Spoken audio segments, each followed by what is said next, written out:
ये वाला खेत ख़त्म हो गया है और कल से दूसरे वाले खेत में दिखाऊंगी आप लोगों को ब्लॉग। और ये है मेरी सासू माँ। और बारिश तो आज हुई नहीं है क्योंकि बादल लगे हैं आसमान में और अच्छा हो रखा है आज का मौसम। और प्लीज़ गाइस आगे भी सपोर्ट करते रहना और मेरे यूट्यूब चैनल को सब्सक्राइब करते रहना। अगर मेरी वीडियो आप लोगों को अच्छी लगे तो प्लीज़ लाइक कमेंट शेयर ज़रूर करना। और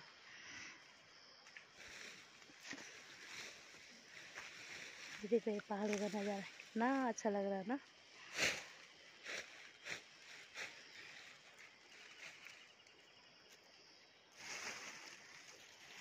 और फाइनली अब घर जाने की तैयारी है और फिर घर जाऊंगी, फिर खाना वाना बनाऊंगी और रात का डिनर करूंगी।